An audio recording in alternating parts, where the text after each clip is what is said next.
transcripts of thousands of trials.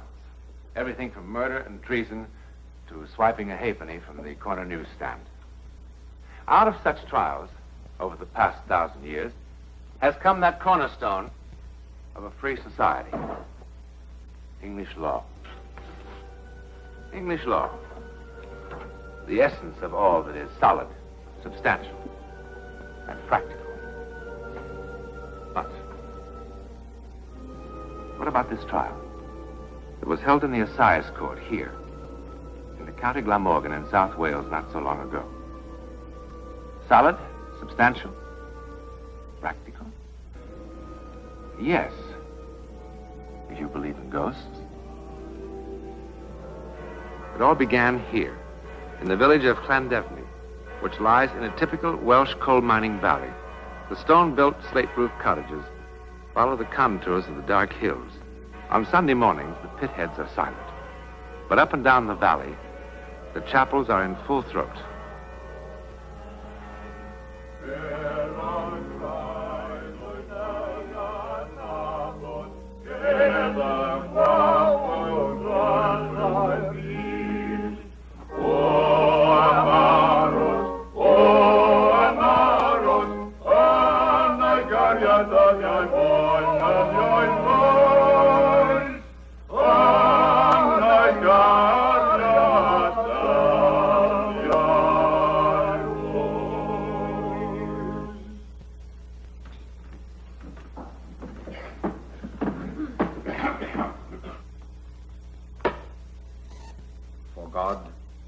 Shall bring every work into judgment with every secret thing, whether it be good or whether it be evil. Those words, brethren, were written many years ago in a land far distant from the land of our fathers. But do not delude yourselves. They are as true of latter-day Llandefni as they were of Sodom and Gomorrah. Oh, yes. Yes, indeed. There is a time for comfort. Oh, yes. But there is also a time when the word of the Almighty brings not peace, but the sword. Are we not... As Dr. Evans was finishing his sermon, the town hall clock began to toll the hour of 12. It was 12 noon in the chapel. And of course, it was also most certainly 12 noon, a mile and a half away, where Police Constable Josh Jones was making the rounds.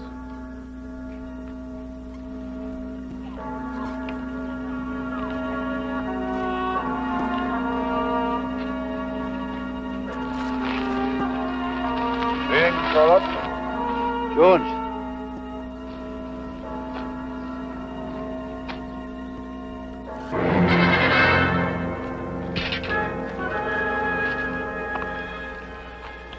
Jones, I want you to come with me.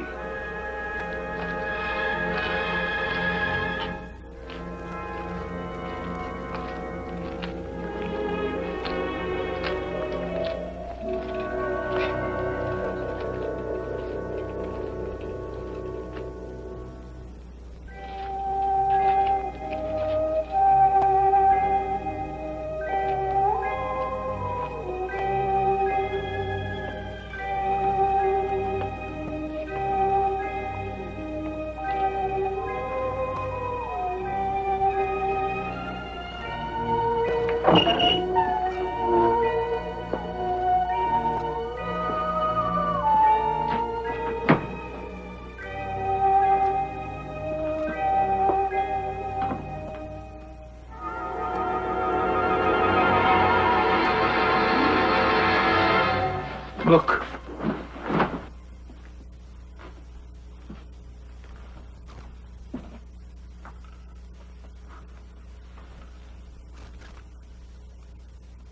Rose Maddox Station.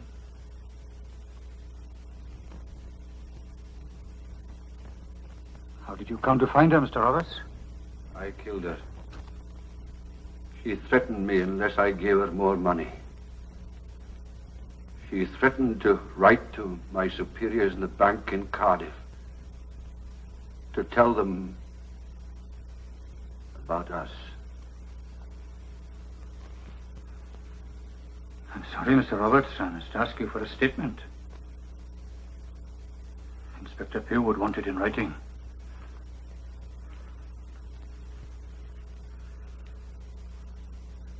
In view of what you've just said, I must caution you.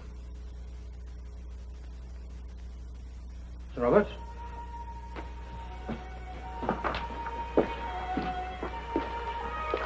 Mr. Roberts?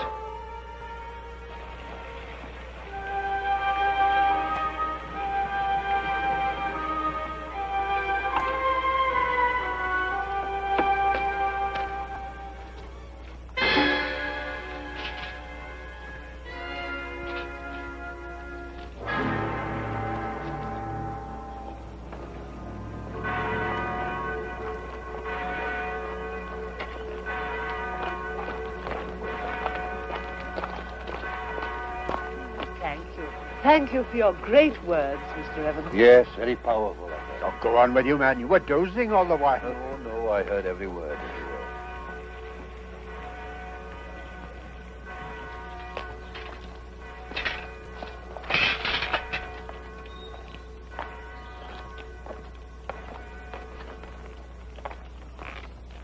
Are you all right, Windermere? Yes.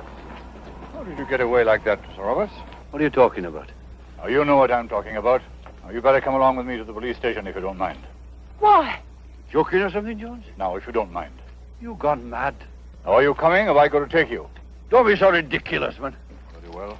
Sorry about this, Mrs. Roberts. Dare you, man? All right, come along.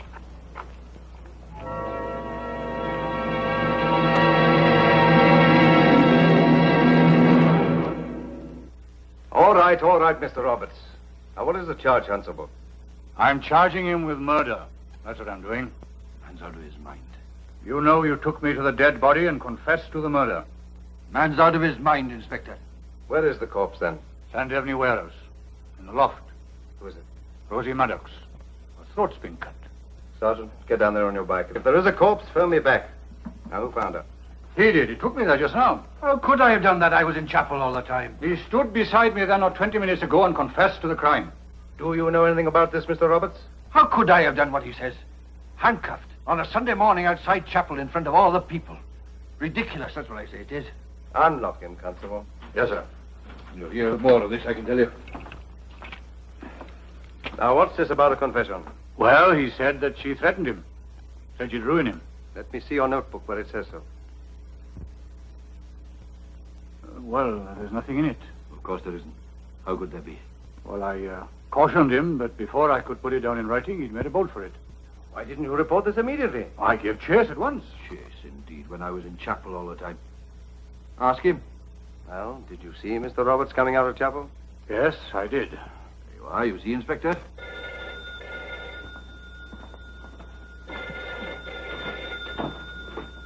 Inspector Pugh? Yes, Sergeant? It is. Well, telephone Dr. Prothero at the golf club and stay there till I come. Don't let anybody in. Don't touch anything. Well, there's been a murder, all right. Terrible. Terrible. Did you know this young girl, Rosie Maddox, sir? Yes. Yes, I did. Not to speak to, of course. She wasn't a customer at the bank, of course. Have you ever been in the premises referred to? Yes, many times. You see, the place was for sale, and the bank was dealing with the lease. Were you there this morning? Good heavens, Inspector, you out of your mind. I was in chapel, I tell you.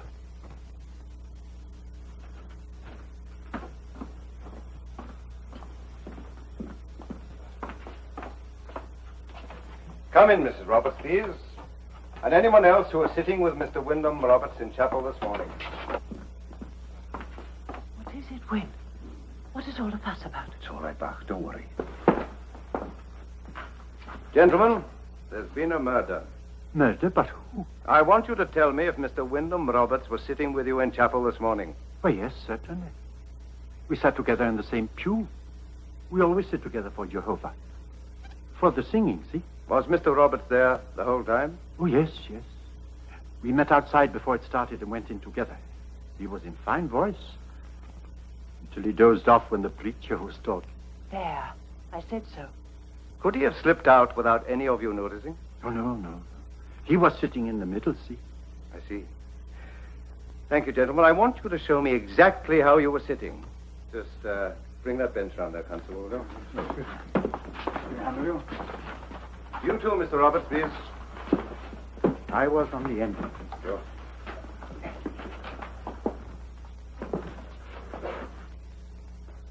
Can I render any assistance? Come in, please, and stand over there.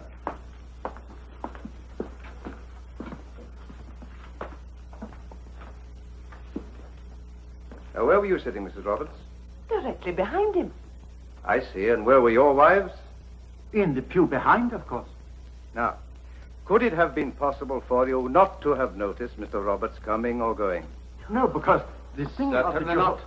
Certainly not. Most attentive they were throughout. Except for Mr. Roberts, who slept through most of it.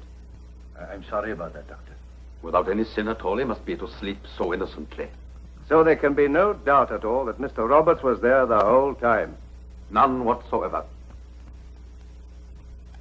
Thank you, gentlemen. You can go. You too, Mr. Roberts.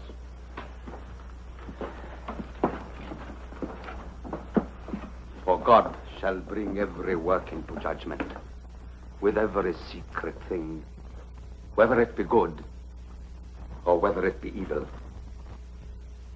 Good day. Good day, sir. Oh, just one more question, Mr. Roberts. Can you think of any reason why Constable Jones should have invented this story about you? No, I don't think so. What about the fuss he made when you refused him the loan for his old tobacconist shop? Oh? Well, tell him. Well, thank you very much, Mr. Roberts. I'm very sorry about all this. Mr. Roberts, you and I have known each other for a very long time. You know that I'm no liar. You know you took me to that dead body. And you told me that you'd killed her. How could I have? As for you, Josh Jones, a letter will be written, don't you worry. Big damages you will have to pay.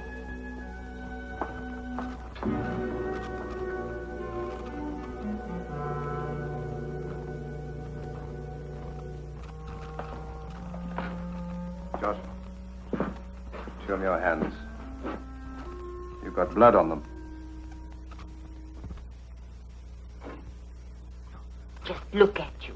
Eating your heart out to be back out there on your old beat again, aren't you? Oh, don't go on about it. It's better for me to say it than you, isn't it? I don't like a man to have self-pity, but it's not good to bottle things up. You can read me like a book, can't you? It's a good book.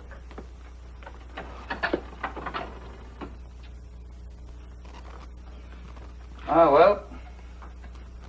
Pity about that little tobacconist shop, isn't it? That chance of a loan now. It's a good thing if you ask me. You'd only have smoked up all the profits. Funny how things change, isn't it, when you come to think of it? 25 years I've been peddling up and down this valley, and everyone my friends. Josh, I'd say, you may not have it in you to be a sergeant, but you've got 1,000 friends. And there's many a sergeant and an inspector would be glad to be able to say that. Well, look at it now. It's not only me that's suspended, it's my friends as well.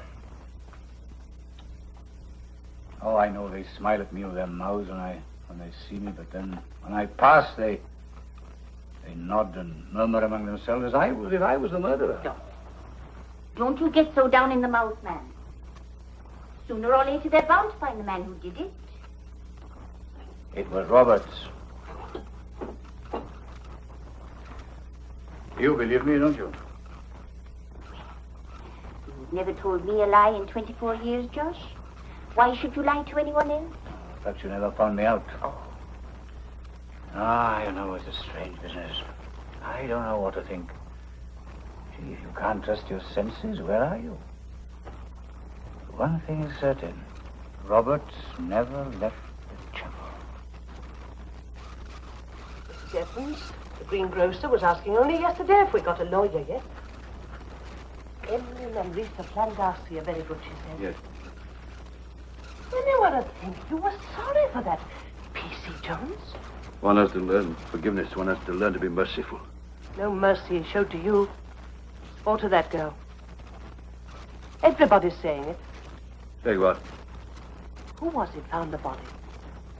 There was blood on him. And Mrs. Evans, the washing woman, saw him talking to the girl only the day before.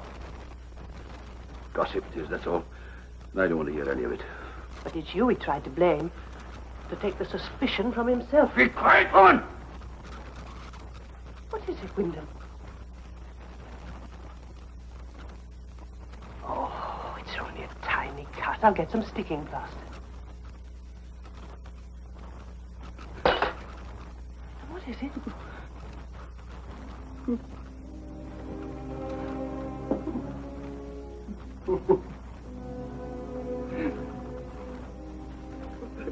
What is it? Why do you tremble so? Oh. That horrible Josh Jones has upset you like this. A very good officer, Mr. Jones. Yes, sir, of the older type. Very conscientious, very popular. 2 years to go for his pension. I wasn't sent all the way from Cardiff to hear how popular he is. Does he still stick to this ridiculous story of his? He won't budge an inch, sir. We could run into a case of false arrest. Well, there have been rumors that Mr. Roberts was bringing a case, sir, but we haven't heard anything definite yet. We have no other suspects? No, sir. We checked everybody in the village. There's an alibi for everyone. And the weapon was never found? No, sir. We searched high and low. I see. How about this bank manager? Oh, above suspicion, sir. No one is. You'll learn that one day, not even this constable of yours. Oh, I'll vouch for him, sir. He could never have done a thing like that. You'll vouch for the bank manager, too, I suppose. Well, he was in chapel from 11 to 12, sir. Even the minister will vouch for that. And why does Jones insist on being so obstinate?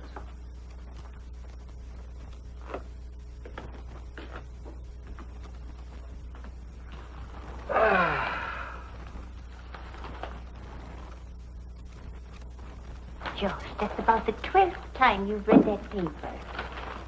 Well, you miss a lot in a paper when you read it through for the first time. Now, look, you go on out and enjoy yourself. Why don't you go down to the Dinner's Arms and have a game of skittles? It's no use waiting around here all night. Come on. Oh, well, all right. You generally always are anyway.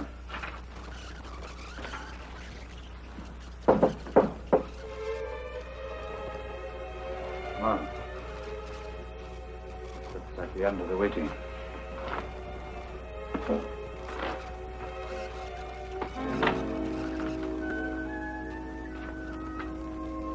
Just a moment, Sergeant. I get my helmet.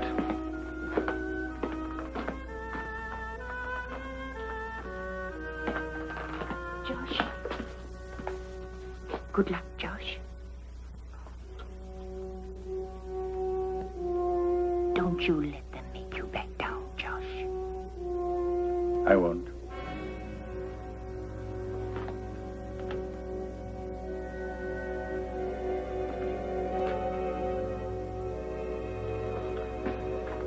Right, Sergeant. Let's go. And you still stick to your story that Mr. Roberts led you to the body, Constable? Yes, sir. And that he made a full confession to you? Yes, sir. And the subsequent evidence, or lack of it, hasn't shaken your view at all? Hasn't given you cause for any doubt? None at all, sir. You do know what you're saying, huh? Yes, sir.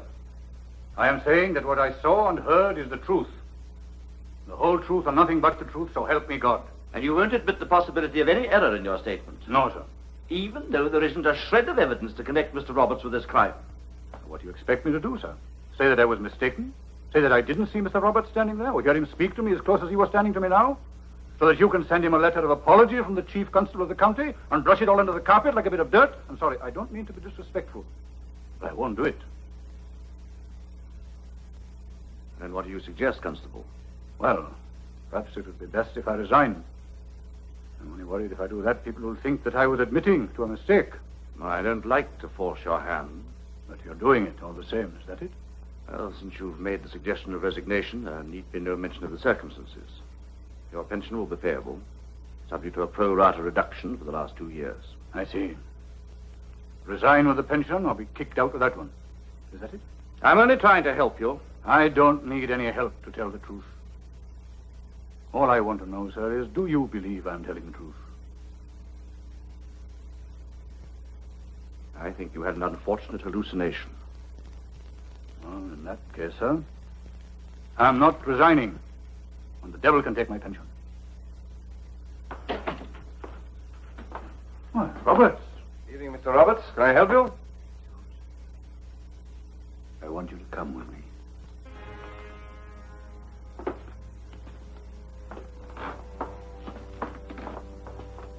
That's the way you behaved before.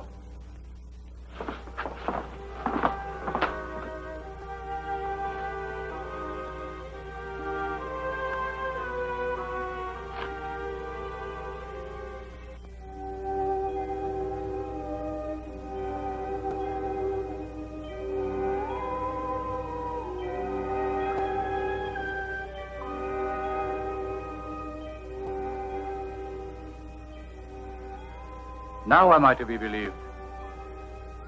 Mr. Roberts, I must caution you that anything you may say...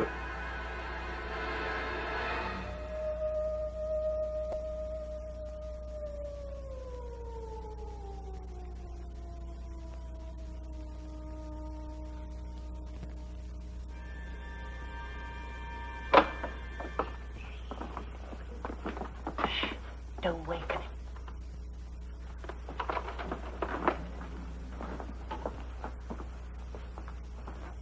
How long has he been asleep?